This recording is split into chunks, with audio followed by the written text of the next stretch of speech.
What's up, everybody? We're glad that you're here hanging out with us tonight. Hope you're doing well. Derek, how are you, my man? I'm wonderful, sir. How are you doing today? I'm doing well. And everybody's like, wow, this is a different intro because I'm trying to get TikTok running Yeah. at the same moment. So, guys, y'all, thank y'all for being here. Let us know how you are down in the comments below. Yeah. He's really having to chop them up like like a chainsaw. You know what I mean? Like just chop it up. Oh, yeah. What are you referencing? I don't know. We watched just our little anime of the month, Chainsaw Man. You Yeah. finished it. You finished it today. So, but this is not an Eat Sleep Anime episode, but we're just letting you guys in on what we're watching. So, go ahead and watch it, and we will do our review probably sometime later this month, probably in the next 2 weeks. Yeah, I'm enjoying doing or I'm enjoying my mind is like off right now trying to get this thing, but Chainsaw Man was interesting. I am Yeah. interested to see where we go from here. Correct. And all of that kind of stuff. So we'll see.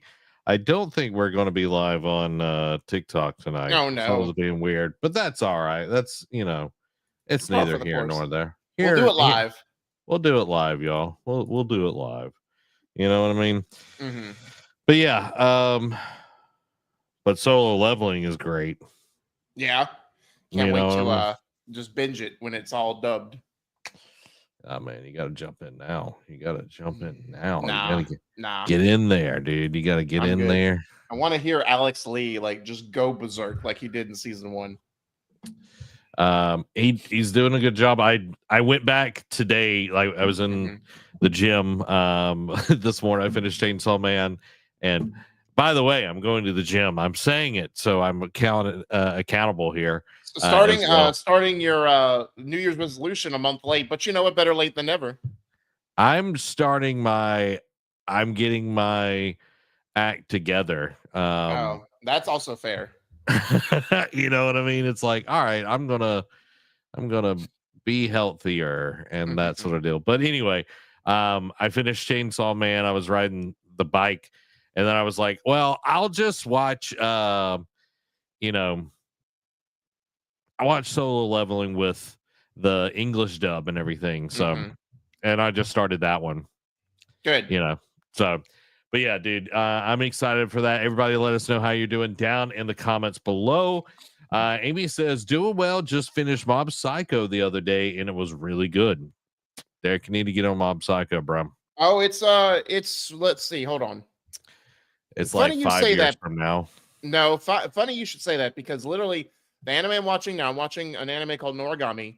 I'm going to finish season 1 tomorrow, start season 2, and then after that, my next one up is Mob Psycho. Oh, really? Nice. Yeah. We watched it together, Amy and I, and really, really enjoyed it. And yeah, I don't want to give anything away.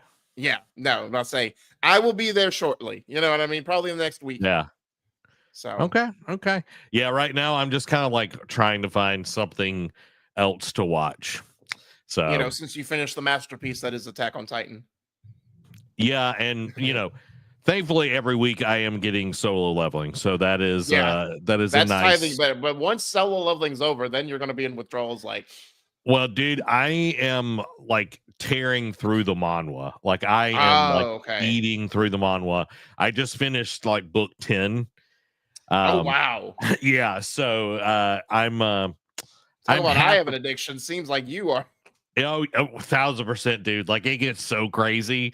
Like they developed the story so well. So I'm super excited to be jumping into that. But guys, let us know how you're doing down in the comments below.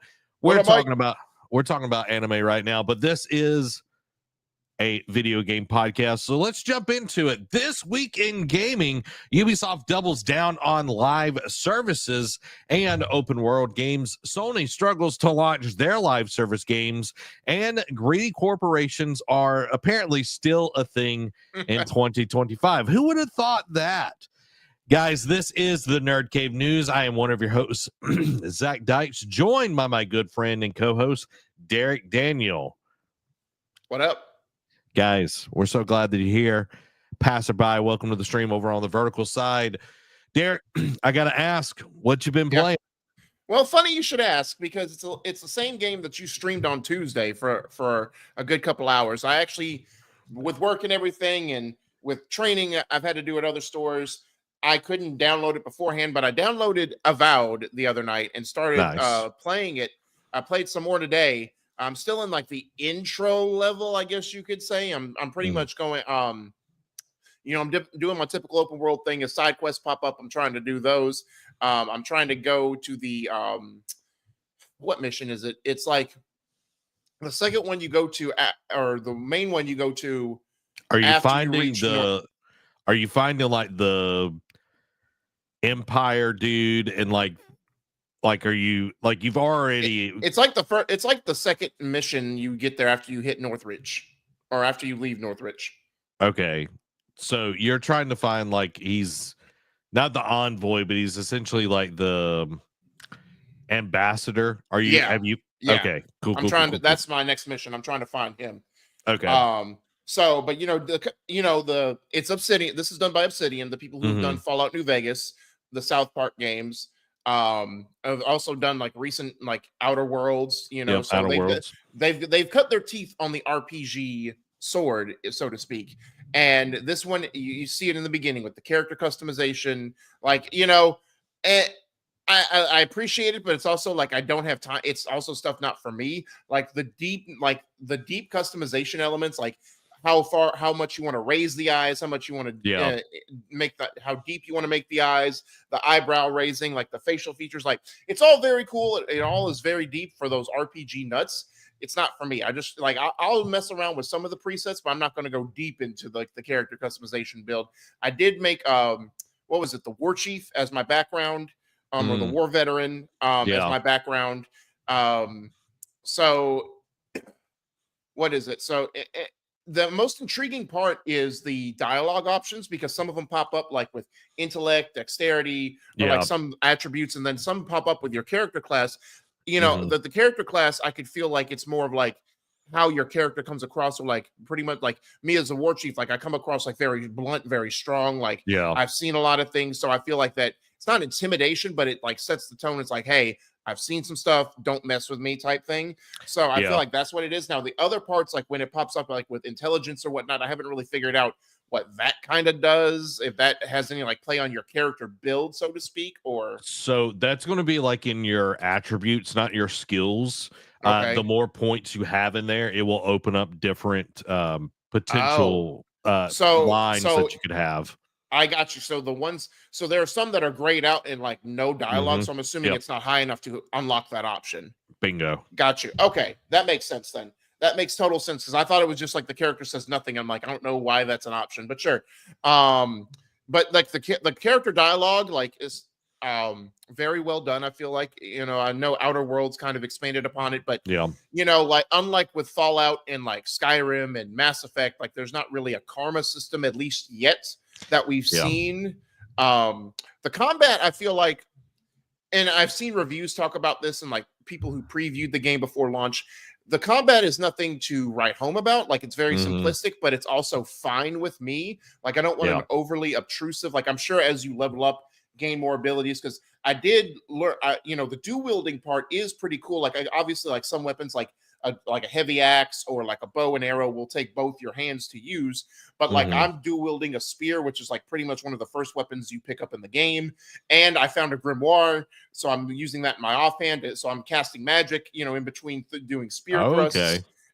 So it's very cool. Like it's very unique. Like I feel like that's going to be the uniqueness of the combat system, is playing around with how you want to like what type of weapons you want to play through, and if you have only a one-handed weapon, what your other option is going to be. So I feel like that'll be the most intriguing part, but it's not overly complicated, which is also fine, because I don't want my games to like, especially if we're gonna have deep dialogue and all that, to be overly intrinsic with the combat, at least early part in the game. Like let me learn the mechanics and get those down pat before you let me branch out and explore and like be more intrinsic. Yeah. I think for me, I've spent like 3 hours with the game so far, Yeah, and the world is very beautiful. Like I feel it like is. the design, the different characters, the different races within the Yeah, game and everything are very unique and interesting. The one of the first people that you see alive reminds me of Beast from X-Men, kind of. yes, but he has such a beautiful hue of blue. You know what I mean? Yes, 1000%. But I think this game suffers from what we saw Starfield suffer from. It is True. a game that would have done really well 5-10 years ago, but Hmm. at this point, it's not really pushing any boundaries. It's not doing anything that is just kind of like, oh my God, you've got to stop and play this. It is Correct. fun. And if you've got Game Pass and you love an RPG and you've been Hmm. looking for something, this is definitely something to jump into. Um, I think the most interesting thing is like the magic wielding, like with the Yeah. grimoire, like that being like deeper spells that you can cast and everything. And I want to see, like, as you go through the rest of the game, getting different grimoires, opening up different spells. And I know that will also be with the skill tree that you get and Yeah. everything. But so far, I've only done, magic wand, grimoire, and then Yeah. I did like a little dual wielding, but it just, you can't block. Yeah, And you can dodge, but you can't really block. Like I know there are some. It depends on what weapon you have because some weapons yeah, will let you block, others really don't. Like they'll like deflect or like reduce damage, but they won't block. yeah, like if I had an axe and a short sword, and as soon as I had that, I couldn't like hold one to block or Right. anything. So it was definitely opening me up. And like for a boss fight, the boss fight close to the end of the intro level, Yeah. you definitely need it. Passerby says doesn't need to push boundary, just needs to be done well. And so far, what I've experienced, and this is over on the vertical stream. Thank you, Hmm. Passerby, for being here. I think for me, the game can be done well. We're very early on. So this is, Right. um, it is interesting. I think the skill trees do have some cool stuff, but, give us another week and then we'll have, more to say about the game. Right. But I feel like things run well. It's definitely runs better than a Bethesda game does, which True. is, a huge thing. Shouldn't even be a thing in 2025, but it does Right. actually run well. So the enemies that I've faced are pretty interesting. I like Hmm. the lizards and like the various classes within that. I got Right. a little bit further with one of those where there was like shamans involved and Yep. everything. I got that. I thought that too. Yeah, and it makes you like approach things differently, and you could easily get overrun. I got Oh overrun yeah. at one point in time, and I already had, I don't know if it was because I picked like the scout background or whatever. I don't think it is, but you already have a second wind ability equipped where Oh. you can like come back and like you're low health, but you can at least try to make a play for Right. the rest of it and Revive. everything. So Huh. um but yeah, I'm enjoying what's going on here. And everything. Passerby also asks, is there self-healing like a magic or potion? So there is potions, thankfully, Correct. and you can open a healing spell. There is a Yeah. tree that you can do that, but you got to be a certain level before it opens up. So, but potions are pretty readily available, and Correct. you can eat food as well, just kind of like Skyrim has that. Yeah. So And it tells you like there are some that gives you like a boost against certain enemies. There are some that just heal you, some that heal and give you essence, which is like your magic meter. And then there's even some that does both and it cures you like status ailments like bleed or poison type thing. yeah, and if you get poisoned, I got poisoned pretty early on. Like I opened a door and that dude Yeah. like shot something at me and I got poisoned. And that poison, like if I didn't start popping potions, would have killed me. I was like, man, Oh wow. That's no joke. But another cool thing that when you're using like the grimoire, you can put like a shield over you, which I thought Yeah. was pretty cool because you're not able to block. So Ah, I did think that was an interesting choice. But being able to, I did feel like I was playing Hogwarts Legacy with the wand, like pew, pew, pew, and everything. So, but I am enjoying the game. I definitely want to get more into it. I'm going to play it correct. more on Tuesday and see what it's like and everything. But so far, I do think it's, if you have Game Pass, Yeah, try it out and for see. sure. I have a It's mustache hair that's trying to like murder my nose right now. Sorry, I'm over here like. Go But ahead, no, Derek. I agree. Like, like Game Pass, definitely give it a shot because again, it doesn't push the RPG boundaries. Yeah. But it's good for what it is. Like, it definitely is intrigued me more to come back and play it than say Indiana Jones. Like, Indiana Jones was good, but once I got to the place where I'm like swapping uniforms and like trying to do stuff, I'm like, all right, this is kind of getting a little too much for me, like a little too much overcomplicated. But now I'm in this, I'm like, it's kind of scratching a different itch that Mm, just like the simplistic nature of the combat mixed in with like a good, because the story so far like doesn't like hasn't blown my socks off, but the intrigue yeah. of why you're there, who you are, like that kind of thing is enough to keep me going and like wanting to progress the story and find out how this plays out down the road. But that brings me to an interesting question, real quick, Zach, before we get into our news. Yeah. Because you brought up a good topic about, like with Starfield and whatnot. And you played Dragon Age the Veilguard and was Hmm. underwhelming with that. And now I know there are good ones out there. Like, I know Skyrim was such a big hit, back Yep. when it came out and all the remasters it's done over the years. I know Witcher has been a big RPG. Cyberpunk has been one to follow that. But my question is like, is the RPG like I know other games are integrating RPG elements Yeah. into it, but like what we know RPGs to be, like the traditional, like Avowed, like Witcher, are those pretty much going how do I put this? Not extinct, but those are just pretty much going like a true RPG. Are they just like going not are they just expected not to be good anymore? Because I know we got Mass Effect 5 is like the next big one coming out, but with Hmm. Dragon Age the Veilguard, with Avowed just being so as of right now, what we're playing, with Starfield kind of being a letdown, do you think RPGs aren't what they used to be anymore? I think for the most part, yes. You do have the kind of elephant in the room that is Baldur's Gate. That's When true you too. when you think about it, it's like they have really pushed what an RPG can be Hmm. in this day and age, and it's a few years old at this point. Right. I think a lot of companies are like, oh, well, this worked, back in 2005, because Obsidian actually did New KOTOR 2 Vegas. back in the day. Oh yeah, that's right. I forgot about So, that. so like it's like they've had a pedigree and they've been able to do a lot of stuff, but a lot of these companies are just like, oh, well, this is what we did and this was successful back in the day. And it's like our expectations are different because so many amazing games have brought in RPG elements. Let's talk about with like God of War. We talk about Hmm. this often. They brought in RPG elements and really elevated that game because it made True. it feel like your Kratos. Right. You get to choose. It's not just like these base stats and you pick up things throughout the game and that's it. Hmm. It's like your armor, you decide all these things. And it's like when you get such an amazing story and gameplay together with RPG elements, Ghost of Tsushima is another one as well.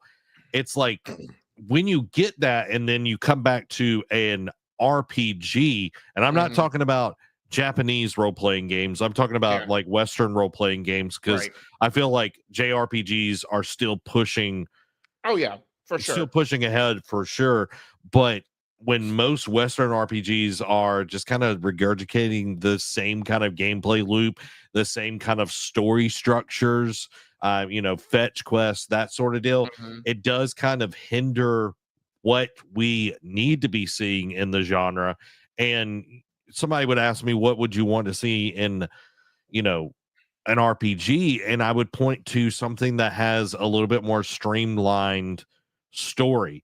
Like I think about Fable. We're going to be getting Fable soon, Right. in the next few years. And Fable, you did have a few choices like Yeah. through it, and your actions in the game, but there wasn't.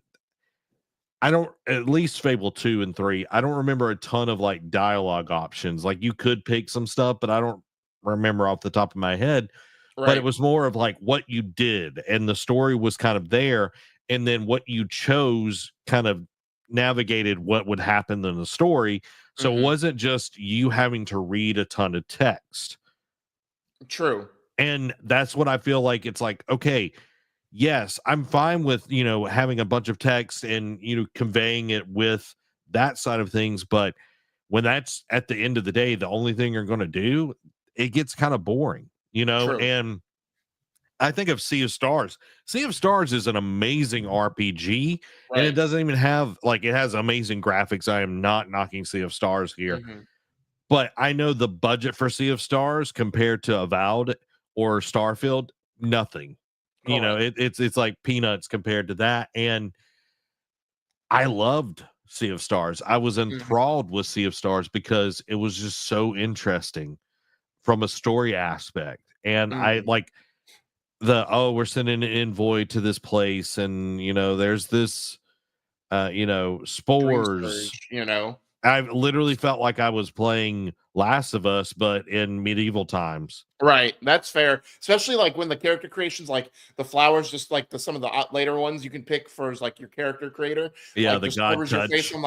I'm just like, all right, where's the clickers? Like, Yeah, I was like, what does this remind me of? And Dan commented and he was like, are we playing Last of Us? And I was like, I guess yeah, we are. yeah. But yeah, it's just kind of interesting where Western RPGs are as a whole. I'm Right. not talking about outliers here, but I think other parts of the industry have pushed RPG elements further, Hmm. faster than what we're used to, because Dragon Age just wasn't that good, No. and they took away, and I'm glad Avowed, like you can be a jerk. Like that was Yes. something that was nice. I was You're like, right. Like, hey, I can actually be a jerk here. right. Like some of the dialogue options I'm reading, I'm just like, that's none of your business. It's like, what you don't need to know why I'm here. I'm like, oh, good. They brought this back.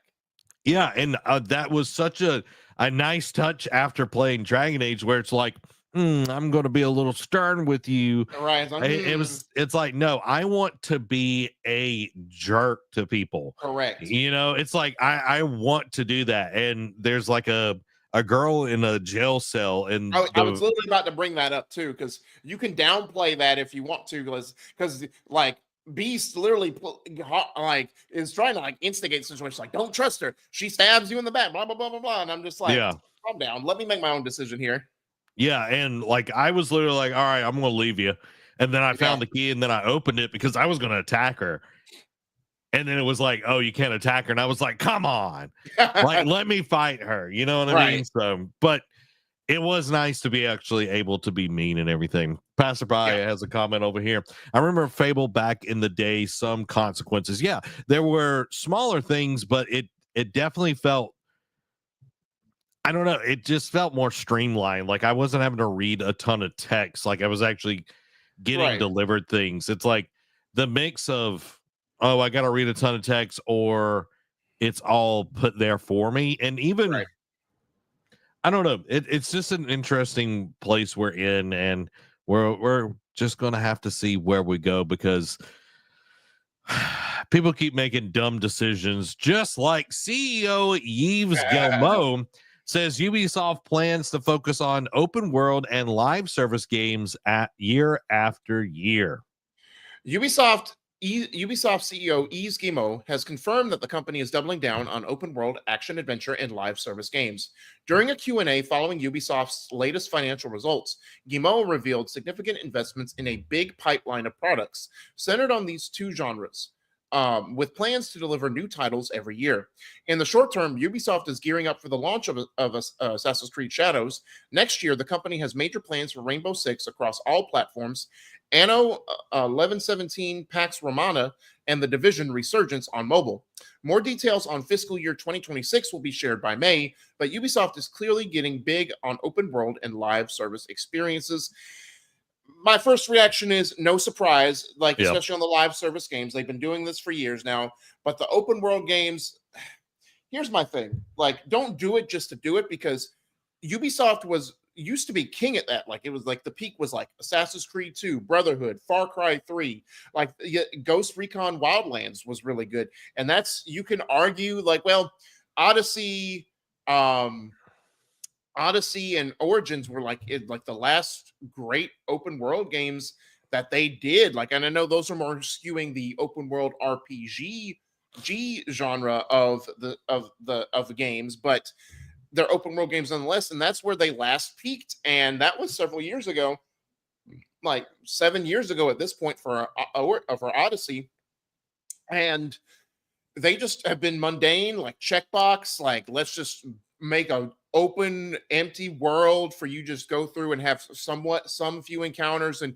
but we increase the wildlife interactions, and it's like I don't care, like I'll just avoid those like anything else. The villains are subpar, the story is subpar, especially not even big name actors can really save your genres anymore. So, and it's funny that they're doubling down on this when Eves is pretty much on the chopping block to get out and be pushed out of Ubisoft potentially. And they're trying now, maybe this is them trying to be more viable, like if they are to buy out, like sell the company. But at the same time, I don't think this is the right move for them. It's like, you pick one, like either do more live service or focus on open world that doesn't do live service and just pad the stats of the game by just adding mission events every couple of months. Like, I say this off the back of, we know Division 3 is a thing. They, like, Ubisoft has all but confirmed it essentially. Like, there's been rumblings that they are working on a new Division game. Like, I like the Division, not really looking forward to the mobile game, but that type of thing works for the Division because it's centered as more of like an online co-op experience. You can play solo with NPCs and everything, but it is centered to be like almost like an MMO type thing, which that works for that type of game. But I don't know, like, and of course now with Shadows literally a month away from today, they're trying to show like vistas, and like they said, "Oh, walk with Naue," one of the characters, and like showing beautiful vistas. I'm like, you can't put lipstick on a pig at this point, my guy. Like, just don't do it. I don't know. I have no hope for Shadows. I don't have hope for Ubisoft going forward. Yeah, it's to passerby's comment here. He says less live service games is what we need, is what's needed. Correct. Yeah, I agree 1,000%, because live service games, and we see it not just at Ubisoft, we see it at Sony, we see it all over the place. Everybody has put live services on this pedestal, and open world games were there, MMOs were there, first person shooters were there. We constantly go through these cycles where something makes a ton of money and then everybody fawns over it and they go after it and try to make their version of it, and each iteration is less viable as a product, and people stop buying stuff because it's crappy, and then they wonder why there's such an issue, and then they lay off developers, and then they try something else, and then you have somebody be inventive and come up with a new genre or something different, and then everybody, what does they do? They follow right behind that and try to make their own.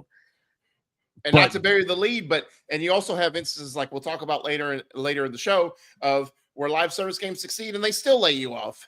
Yeah, exactly. And it's so sad because Ubisoft, like, I was thinking back as you were reading through the story, and Ubisoft used to just be a great company that put out diverse games. When you have Assassin's Creed come out, and that was amazing, and then you would have Splinter Cell, which was more of a linear game, but you had your own stuff that you could do.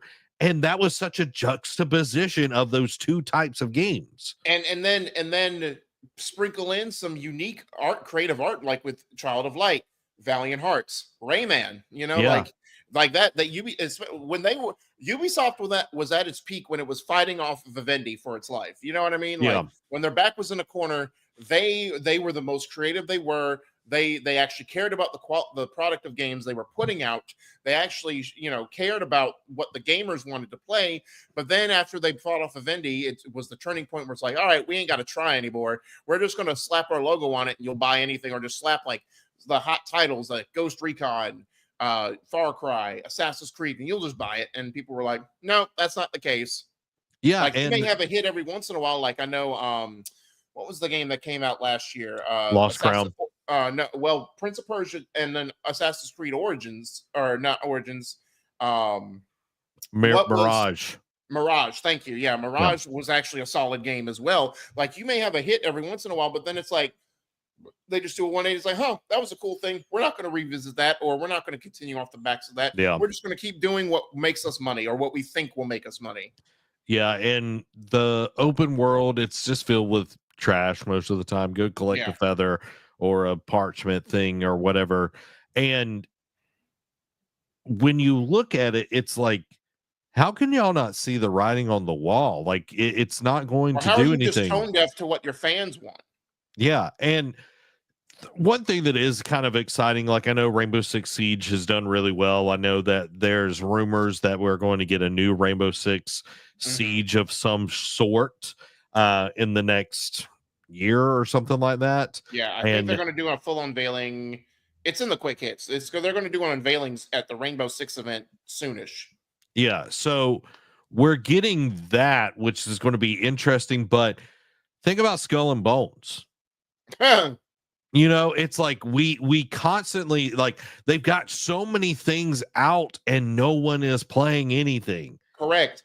But to be fair, Ubisoft technically did kind of want to kill that game off, but the Singapore government said no. So true, but they kept that alive for a really long time when they shouldn't have. And they still have Beyond Good and Evil 2 is still a thing out in the ecosphere that at this point I don't think it's ever going to happen. Yeah, it's just sad to see a company fall so far because of the vision of the leader. He is not leading the company. He's letting shareholders push things. And that's why we just keep getting regurgitations of old ideas that are not effective. And when Shadow should be the thing that people are literally banging down the doors of digital stores and any big box stores to get that game. Correct. And you and I were huge Assassin's Creed fans, and now I don't care anything about it. Nope. Especially again, the Telltale side was when they canceled DLC that we didn't even know existed, like a season pass, or that we didn't even know was a thing until they canceled the collector's edition with the season pass included. And we were just like, cool, they don't believe in this game. Why should we? Exactly. So y'all let us know what you think about Ubisoft and their future. Will Yves stay there? We don't know. I don't think so. But let's jump into some PlayStation news and let's talk about Sony's live service initiative. First up, Haven's Fair Games has reportedly been pushed back to 2026. Haven's upcoming heist shooter Fair Games has reportedly been delayed to 2026, according to Jeff Grubb on the Game Mess Decides podcast. The game was originally announced during the PlayStation Showcase back in May of 2023, with a cinematic trailer showing a team of 3 pulling off sci-fi heists against wealthy targets. Despite the delay, internal chatter at Sony remains positive, and early reports from GameIndustry.biz's Christopher Dring suggest good things about the project, which is led by industry veteran Jade Raymond. However, no new details have emerged since the last update in September of last year. You can look at this one of two ways, Zach. You can look like them speaking positive and like saying everything's good. Like Jade Raymond is a very good director, like visionary. So I believe in her vision for what this game is. My worry is how much will Sony, and there's a quick hit in there, or maybe it's even in the next one. Oh yeah, it's even the next story that we'll get into, or the next part of this story that we'll get into. But I feel like Sony kind of kind of introducing or like not even force feeding, but like pushing the live service initiative will make this game not as good as she wants it to be. Like, it won't be her full vision for it necessarily, but them speaking positively on it makes me think, okay, maybe this won't be a Concord. But then I was listening to something, maybe it was kind of funny. I don't know, but they brought up the fact of like, this is what happened with and now I'm Last blanking of on it. Us. Yes, Last of Us Online. Thank you. This is what happened with Last of Us Online. It got, and because this was not official, Fair Games was not officially delayed. It was internally delayed. It just, the news article popped up about this. Last of Us Online was supposedly tracking very well. Like Shuhei Yoshida even says in one of the quick hits that he enjoyed it. What he played, he enjoyed. But somewhere along the line, it faltered and they delayed it internally. And that was the start of the slow death of Last of Us Online. So someone brought up that point, and I'm like, I don't know about this. Like, maybe it won't be. Maybe it'll be the live service game that does well. But with Concord only lasting 2 weeks out in the ecosphere when it launched, and then Last of Us Online not even making it to barely through the concept stage, I don't have high hopes. And I know Haven's a newly formed studio. I don't want to see them go under. And I think Sony will give them one more shot, especially if this game doesn't even see the light of day, like doesn't even make it into the production stage. But I worry, is like how much of this live service initiative that Sony's now rescinding or like having bad thoughts about or like having second thoughts about will hurt a lot of their studios. Yeah, I think we're going to see a lot of studios suffer for this because not only were, Haven, Firewalk, but Blue Point was working on a God of War Online. live service game, and then there was rumors of a Horizon live service game, multiplayer game, whatever. And we look at this and we're like, okay, why is this keep happening? And again, it's them chasing that money. It's shareholders are chasing that money. And when you look at Fair Games and you see what it is, it's like, well, the finals already came out. Yeah. And that's literally what it looks like is the finals. True. And Payday 3 came out as well, and which is the heist genre, like the peak of that. And we do have GTA Online as well. Correct. But when Payday 3 comes out and does poorly and people jump back to Payday 2, this is a big, loud warning to Sony and Haven over there that, hey, this might not be the right move. And correct. I don't want Haven to shutter. I don't want Haven to have to downsize. I want them to be able to put out a game that people are going to play. But these live service games last about 2 weeks to a month. And that's about it, unless they catch on. And it's so hard for that to happen because you look at it, Overwatch 2 comes out. Everybody hates it. That game is dying slowly. They are trying everything that they possibly can to make Overwatch 2 something. Which is crazy because Overwatch 1 was a huge phenomenon. Yeah, and they're bringing 6v6 back. They brought in like these skill points things that you can have different skills during the match if you do more. But then to Brandon Elliott's point here, unless you're Marvel Rivals comes out and crushes it, which we're going to talk more about that a little bit later. But I think Marvel Rivals having the IP that it has is able to do that. And people were wanting to put something in the place of Overwatch because they did like hero shooters. And now they have there was a demand for that. Yeah. But nobody is in demand of these heist games right now. Like it's not there. And so I'm wondering, Derek, and I want to hear your opinion. What would you have Haven do if you were the CEO of Sony right now?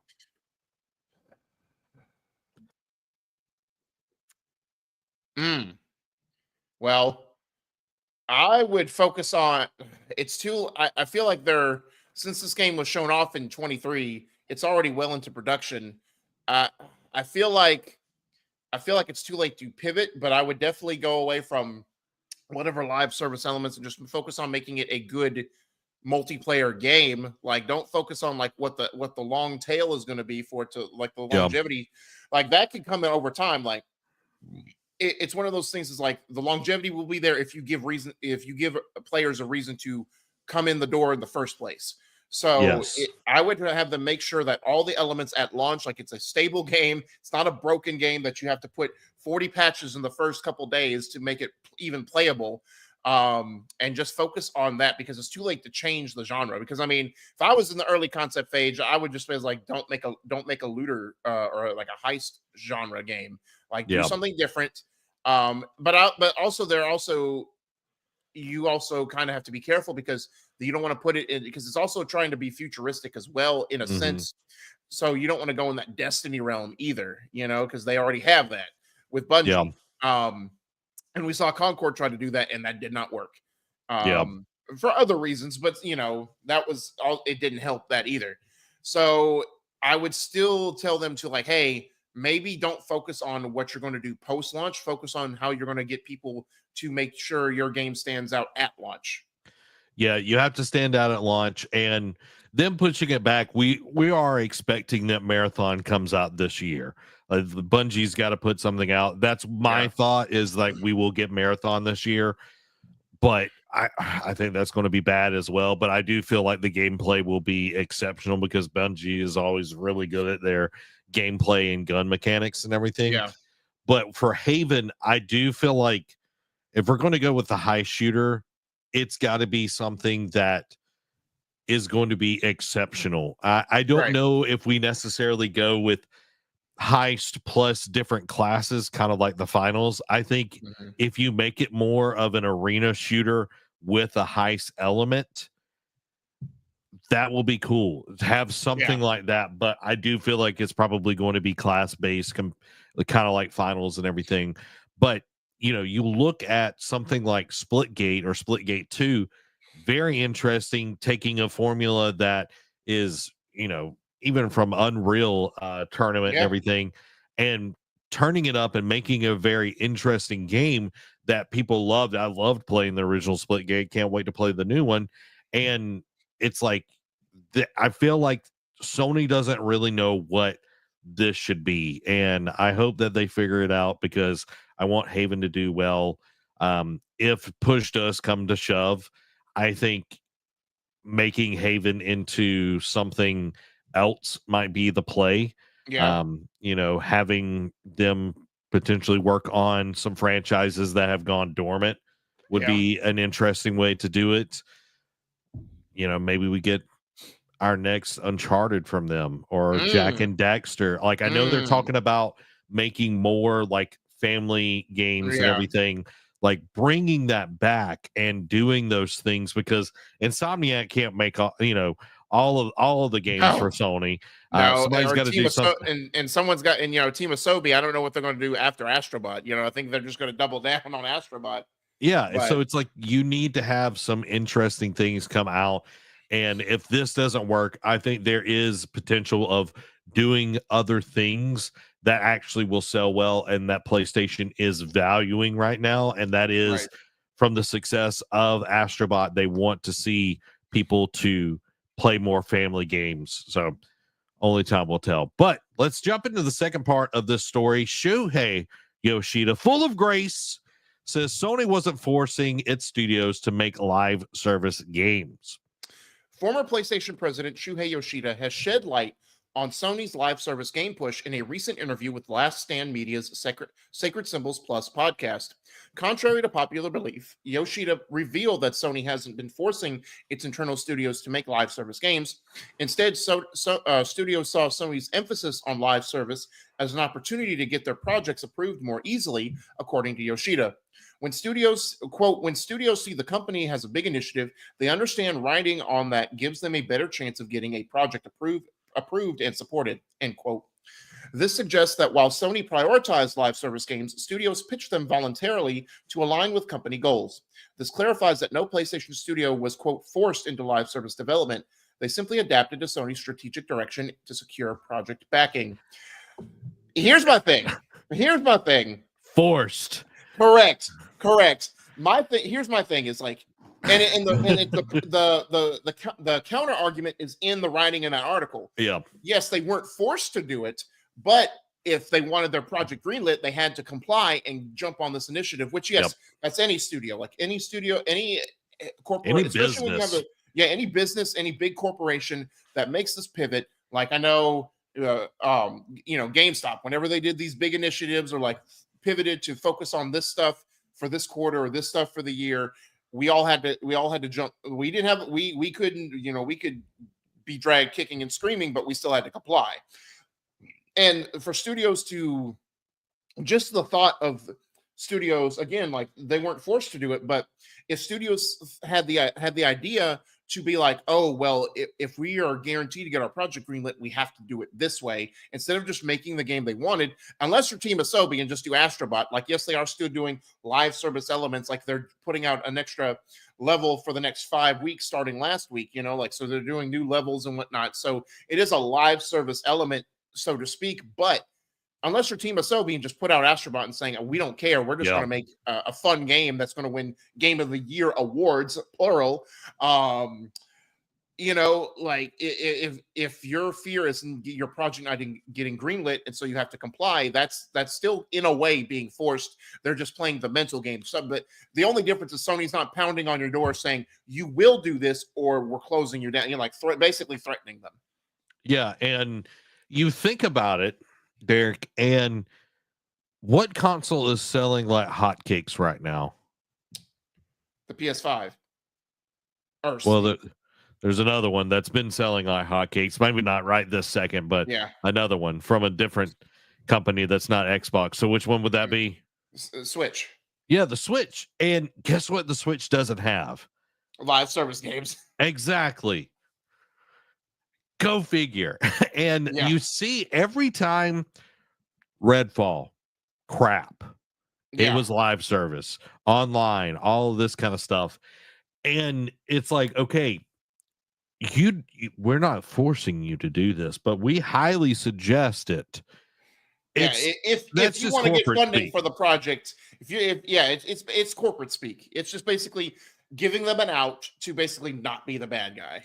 Yeah, exactly. It's like, oh, well, we really need this project done, by next week. It's like, I don't care how you do it. I don't care if you've got to work, all night to get it done, but I'm going to need it on my desk. You know what I mean? Like it's the same kind of junk that we've seen corporations do all the time. And I love Shuhei. He's being honest and open, which I think that is important because we haven't really gotten that from Sony, especially with Jim Ryan. Thank God he's not there anymore. But when you think about it, it's like we've seen all of this, like 60% of development for PlayStation the last 3 years has been towards live service games. We still don't know what Gummy Bears is, which that's supposed to be live service. You got Marathon, we had God of War, Horizon, Last of Us, Fair Games, like Concord. That's 6 games right there.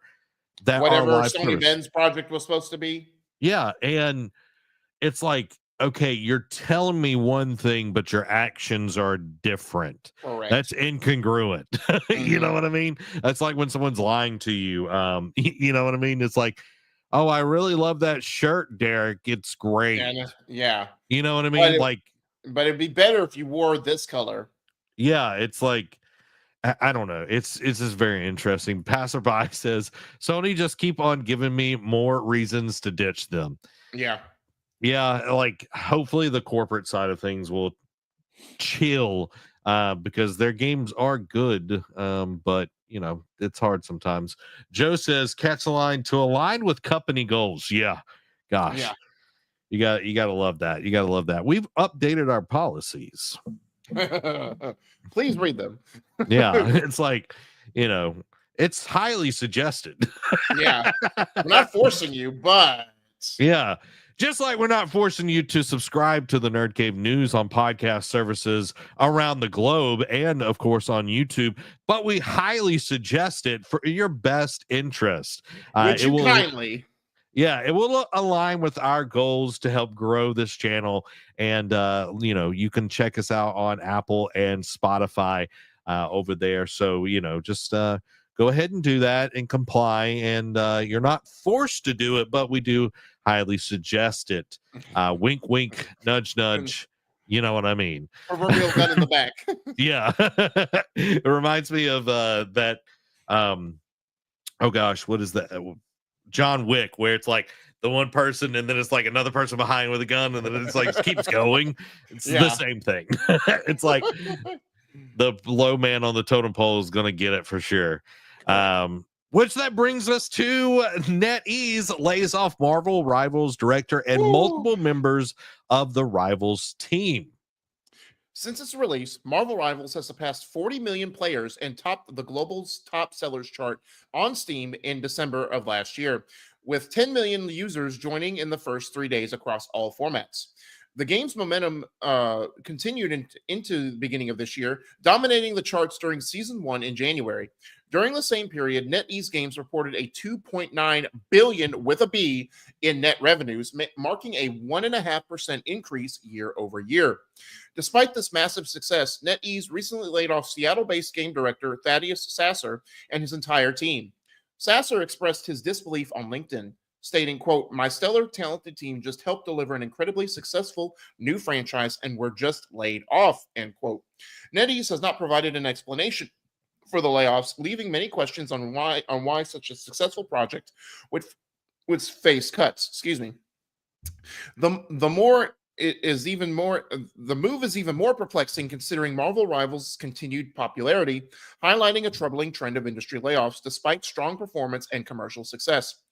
So this is concerning, and I know they came out with a statement saying the game's not in trouble. Like they're just trying to restructure and downsize, like trying to make it not lessen the blow, but it's not really lessening the blow. They're trying to cut overhead. Oh, clearly. Yeah, exactly. Especially when you make 2.9 billion with a B in revenue, it's like, we could use that to pad more of our pockets. Because corporate greed, as you said earlier in the show. But this is a sad trend because someone, like, before I saw the story, someone said, make a game, it doesn't do well, get laid off or closed. Make a successful game, same thing happens. And I'm like, that's weird, but also it's probably true. Then I saw this and I'm like, oh, this is what they're referencing. So it's like we've seen plenty of failures, like with Concord and at Ubisoft, like all these layoffs. Like we in the quick hits, we talk about layoffs every Kill week. the Justice League with Rocksteady. Correct. Embracer Group. Yeah, Embracer Group, Tencent, that kind of stuff. So, I mean, it's just layoffs hand over fist at this point. Even Sony's done some laying off and studio closures. So, and like, it's frustrating in that aspect, but then, like whether good or for bad, like if the game underperforms, like this is the result of it. And we've seen that time and time again. So we thought this was the litmus test. It's like, all right, you don't perform up to whether the expectations are egregious or not. You're not meeting our goals. You're getting axed. Now, we're seeing an instance now on the other side to where even if you do well, you still could get axed. So like job security in the games industry is an all-time uncertainty and low point, because it's like no matter what you do, at the end of the day, the corporate overlords at the top decide your fate, no matter if you're successful or not. If they want to pad their pockets and put more money, and especially for investors, they're going to do what's best for business at the end of the day. So they just look at you as a number. They're going to say thank you for your contributions, or sorry this didn't work out, but we have to let you go. And like I said, even on the other side, thank you for making this very successful opportunity and increasing our revenue, but we have to let you go because of this, because restructuring. So no one is safe in the games industry, and now I wonder if this instance will push the envelope forward for more games unionization. I think it will, but when you look at it, NetEase is a Chinese company, and this was their only U.S. based studio. Like Joe's saying that they possibly could have been contractors. I'm not 1,000% sure on that. But when you think about this, you have to realize that when it comes down to it, it's all about money. Yeah. And if the higher ups can say, well, our company in China can run the game, we don't need this team in America, the overhead that they're costing us, having to pay taxes in America. We can pay less here in China because we're not having to, this, that, and the other. Right. So let's just let them go. Not because we're not successful, not because, our player base is dwindling. It's not a Concord situation where Yeah. there's not even 700 players on the game. Yeah. It is literally because they want to keep money rolling and they want to get as much of their money grubbing hands on it as possible. Right. And it is so hard to look at this and keep saying our thoughts and prayers. And it's like, I hope that all of these people get, land on their feet Oh yeah, and they for sure. absolutely freaking crush it with whatever project they do next, because clearly they have a pedigree and understand what gaming is. And it is just savage to see what the gaming industry is doing over and over everywhere you look, not just in the US, but over in England, over in China, over in Japan. It's constantly happening because people do not value artists. They value the dollar. They value the yen. They value whatever monetary system they have. And that's all they care about. And us as consumers, us as people that buy and play games, we are just the cash pigs that keep going to the trough, getting fattened up and killed at the slaughter for these greedy corporations, while there are people that just want to make a good game that people can enjoy. And that's why indie games are so awesome, because it's small teams, 1 to 10, 15 people with passionate visions. Yeah, and it's not just about, like, yes, they want to be successful and they want to make money to be able to make another game. It's not like, oh, well, yeah, I got to buy 5 new Ferraris at the end of this, or I got to buy my 5th vacation home. Yeah, it annoys the crap out of me to see this, because 40 million players, Derek, on a brand new game. Correct. That is insane, dude. Like that, like, in not even an established franchise, something that is brand new. And I know they're using the IP that is Marvel, which is pushing it a huge bit, but a brand new, it's crazy, dude. It's crazy. I want to, Go ahead. No, keep going. Keep going. No, I was just gonna say it's just sad, man. Like that's all I was gonna say. It's just sad to see. Like, you hate Concord wishes they even had a quarter of that many players at launch. Maybe they would have lasted till the end of the year. You know what I mean? Like maybe we would talk about them possibly shutting down the game in summer instead of 2 weeks after launch. Yeah. So I just looked up Overwatch 2. Yeah. We're gonna play a little game, Derek. Okay. I'm gonna pull up as well. Hold on, let me pull this up. I want to pull up and this is Steam DB, of course. So we're gonna see. All right. Players right now, how many people do you think are playing Overwatch 2 right now? 1.5 million. Man, you being gracious over here. Probably, all right, 800,000. Dude, 33,907. Wow. Okay, Marvel Rivals. Take a guess. Playing right now. Playing right now? Yeah. Probably about 20 million. No, not right now, no. But this is just Steam. Oh, so Steam? It's not, yeah. Probably about 500,000. Okay, 293,192. Okay. All right, let's go all-time Overwatch peak. Okay. This is 1.5 years ago when it launched. Okay. On Steam. This is just Steam, on y'all. Steam. Probably 800,000. 75,608. Oh! Wow. Now, again, there is the Activision launcher and all of that, so I'm not sure what all of this is taking into account. All right. Again, Steam only. How many do you think all-time peak last month was for Marvel Rivals? 1 million. 644,269. Again, This is just Steam. Yeah. Kind of crazy to see, dude. Yeah. Wow. Kind of crazy to see. They're just destroying it. You know what I mean? So yeah, and I'm seeing if I can get. Okay, this is. I think this is both. So, quick stats. Overall, Overwatch 140,000 on all platforms in the okay. last hour. So Oh not too wow. bad. No. Monthly active players 20 million. Okay. So not bad. No. Not bad. Let's take a look at Marvel Rivals now. Okay. I'm just pointing this out because I feel like it's going to destroy it. yeah. All right, here we go. I'm all right. 318,609 players in the last hour. Yeah. 1,660,000 players. 1,660,013 players in the last month have been active. Okay. So pretty good stats, definitely compared to. And again, I don't Overwatch. know if this is everything, but it does look like it is. Yeah. But yeah, since launch, 40 million players.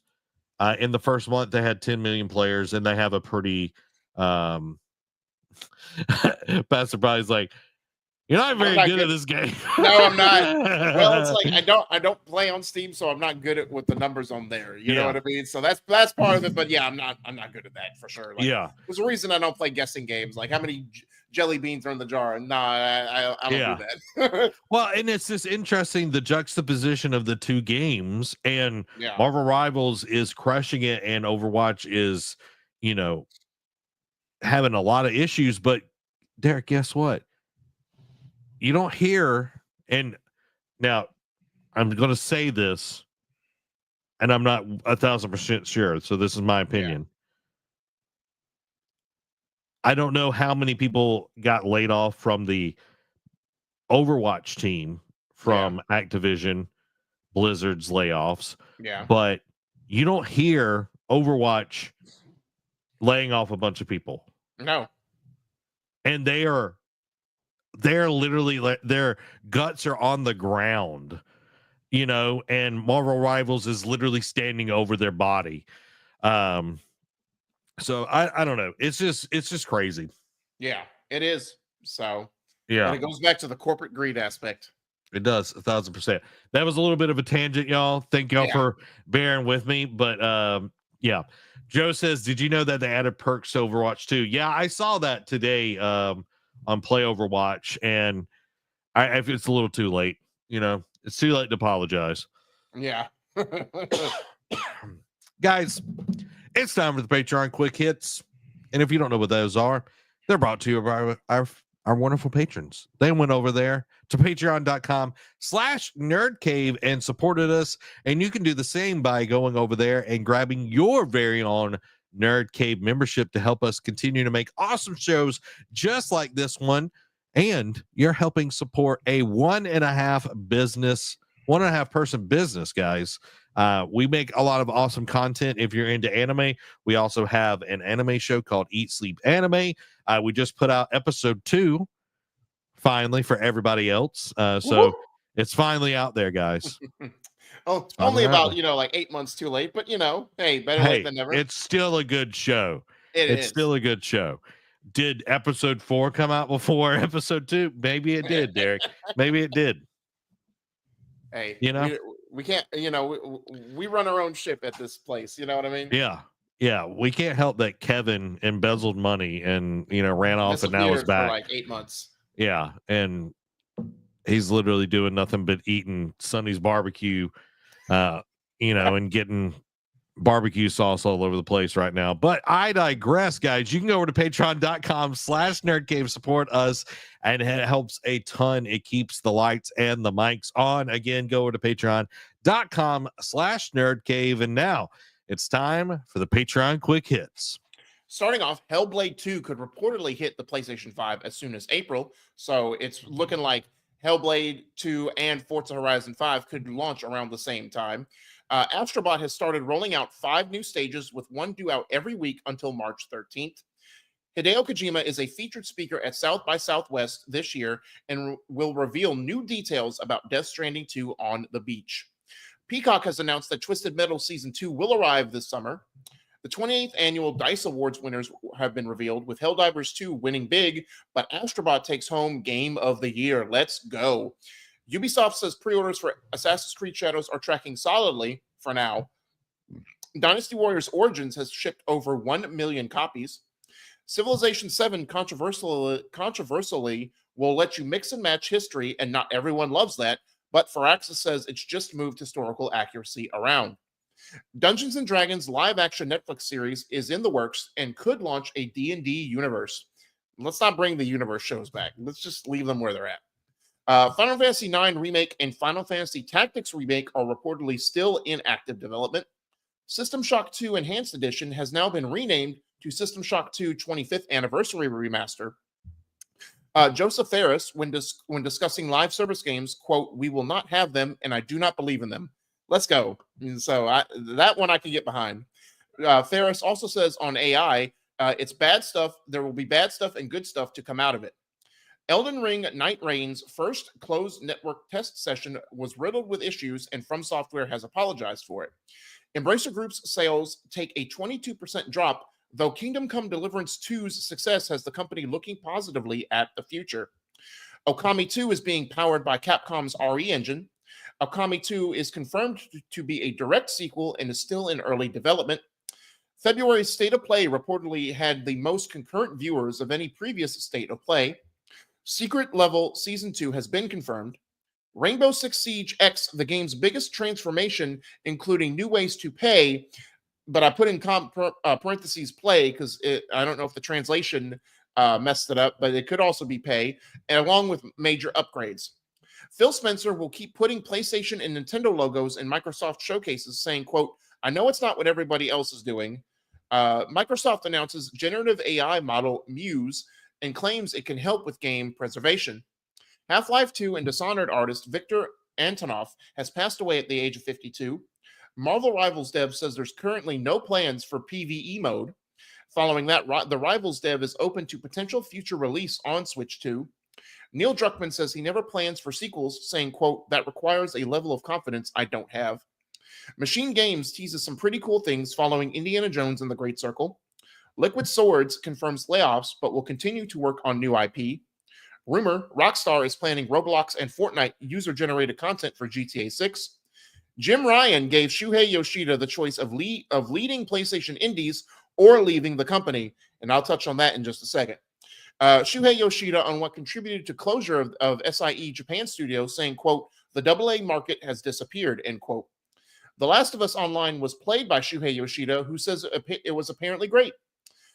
Yoshida also claims From Software didn't want to work with Sony on Dark Souls due to how they treated Demon Souls. Kingdom Come Deliverance 2 shows no signs of slowing down and sells 2 million copies in less than 2 weeks. Blizzard welcomes competition with Marvel Rivals, says, quote, "It's never faced another game so similar to Overwatch 2. Sony is reportedly having internal discussions about holding a PlayStation showcase this summer. Pro skater Tyshawn Jones claims next Tony Hawk's game remaster is on the horizon. Following that, Tony Hawk's Pro Skater 3+4 remaster will reportedly be shadow dropped at June's Xbox Showcase. Annapurna Interactive will host its 2025 digital showcase this Monday at 11 a.m. Central. Palworld hits 32 million players during year one as Nintendo lawsuit looms over the horizon. Pokemon Go dev Niantic reportedly in talks to sell video game business to Saudi-owned company behind Stumble Guys. HBO's The Last of Us Season 2 will premiere on April 13th at 8 p.m. Central. So it's going to be Sundays again at 8 o'clock. I'm excited. Let's go. Dying Light 2's Tower Raid is now available permanently in latest update. And finally, the Street Fighter live-action movie finds a new director. Just want to hit a few comments. Passerby says, meh on Civ 7, never really liked Civ 6. I didn't play 6, and I've been there since day 1 of Civ 1. Wow. Um, Frostpunk is something I really enjoyed. I started playing a little bit of Frostpunk 2. I think I like Frostpunk 1 more, but I totally understand. Yeah. So let's talk about how dumb Jim Ryan is. Yeah. Now, to play a not that I want to help Jim Ryan, but to play devil's advocate for a second, maybe it's one of those things because you only get so much in an interview, and like depending on the like who writes the article, they can splice it however they want to generate clickbait in a certain sense. So take that with what you will, but maybe like because Shuhei was getting the pay of of a leadership role, a director role, that they could not afford to have him go anywhere else without taking a pay cut. So it's like, look, if you want to keep the same position, same salary, you have to be in a leadership role, and this is all we have for you. Otherwise, we don't have a place for you here in the company. Now, it's still bad. Like you could create a new position for Shuhei because he's done so much for Sony over the years. But maybe that was the only option that Jim Ryan presented him, like at least to match Shuhei's salary. But also, you read it and you see how much of a scumbag that Jim Ryan has been over the years, and you're just like, man, bump this guy. I'm so glad he's gone. You know what I mean? Yeah, it's like Shuhei is a visionary, and he was like over first party game development for a long Correct. time. And it's like, oh, we're going to move you to indie, which nothing wrong with indie. I love the indie and Shuhei loves indie games. Yeah, and he did an amazing job, and that's why PlayStation did so well for so long, is because one, they struggle at putting out games. I know we give Xbox a lot of crap, but there's times where the well is very dry over on PlayStation land. Correct. And Shuhei did a really good job. But it's like you look at all the things that Shuhei, full of grace, like helped bring to fruition when he was over first party games. And it's like, if he wasn't honest with Cory Barlog, we wouldn't have gotten God of War. Yeah, God of War would not be where it is now. Yeah, and it's just like you look at that and you read it, and it's like even before he was like a higher up, he was making games. Yeah. I feel I don't know if this is true. Is Jim Ryan just a suit? I guess. I don't I well, think I he know was he's just leaving. a suit. Yeah, I know he was. I thought he was president for a while. No, I'm saying, like, was he ever a developer, or was he just a suit? I think he's always been a suit, I believe. I don't think he ever, he may have been sitting on some hardware, like in some hardware meetings, but yeah, he's never developed a game before. Yeah. So it's not like a Mark Cerny or Herman Holst or anything like that. It's just, I'm glad he's gone. Don't mess with Shuhei. He is a national treasure. Correct. And everybody should go watch the episodes that he's been on. I know he's been on Kind of Funny and then Last Stand. I don't know if he's been on anything else since he's retired. I'm sure he has, but Shuhei is awesome, and correct. Jim Ryan is an idiot. And I will say that with my full chest. Jim Ryan is an idiot, and that's why Sony is in the place it is, because of his poor leadership. And that's why all these studios are in flux and games are getting canceled and given up on. Yeah, and so yeah. And again, like what was also interesting, From Software didn't want to work with Sony after Dark Souls due to how they treated them from Demon Souls. Yeah. That is very interesting, because I remember being in a math class with Michael in college, and Demon Souls had come out, and it was like, this is a really weird game. This isn't for me or whatever. Yeah. And I just remember, like, it never really took off. And then From Software did Dark Souls, and then that's when it started exploding. Right. And it was like, oh, well, that was a Sony first party game, and it just didn't go anywhere. It didn't, like, PlayStation 3 was a weird time for Sony. It was. But then you see them explode, and it's like, it's just crazy where it went. But it was, a lot of it was because they just didn't get the support. Right. And you see, after the Soul genre had taken off, when they did the Demon Souls remastered on PS5 for the launch, everyone loved it, and it had found like now it's up there with the major Souls titles. You know what I mean? As far as like people like love to play it, and but it's also weird. It's a weird dichotomy because after the Dark Souls trilogy, or at least after the first 2 games, they worked with Sony again on Bloodborne. So it's like, all right, we patched you up, like we kissed and made up. We'll give you this bone. Yeah, and I think if Bloodborne would have went poorly, they would have never had anything to do with him again. And then Correct. we wouldn't have had the Demon Souls remaster, Yeah, 100%. you Even know, though that and was more Blue Point, but still, like From Software still had to sign off on it. yeah, so it's just crazy to see like the background and seeing all of that. And then Mm-hmm. Kingdom Come Deliverance selling like 2 million copies, and I'm gonna call it right now, Derek. Here's my Okay. prediction. Okay. Embracer Group is going to milk that franchise like it is the prized cow. And I hate it because Kingdom Come Deliverance 1 was such a special and unique game with what it did at the time it was coming out, because when you have medieval games like Witcher and Skyrim and like all this other genres that do it better, Kingdom Come said, all right, we're going to be unique with our attack system, like the point attack wheel, like having so many more options for that, and then just doubling down and expanding upon the dialogue options. We've seen it like leading up to launch, like biggest script for an RPG game ever in the history of gaming for the sequel, and it's already killing it. So unfortunately, I hate to say it, but you're right. They're going to, or at least they're going to do the Ubisoft thing where it's like, all right, people want the medieval games. Now everyone's going to do a medieval game, or at least a medieval fantasy game, Yep. Yep. So it's we already see the playbook, and they're trying to do that with Lord of the Rings, and they're pumping out crap, Mines of Moria, and I know they didn't do the Gollum game, but it's just like we know that they're just gonna anything that can make money, they're going to grind it into the dirt. Correct.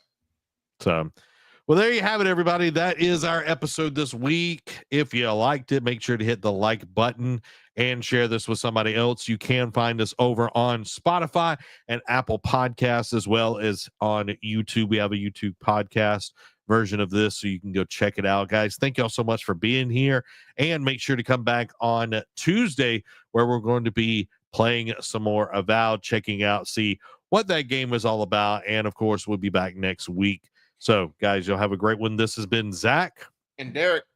Y'all have a blessed week. Bye-bye.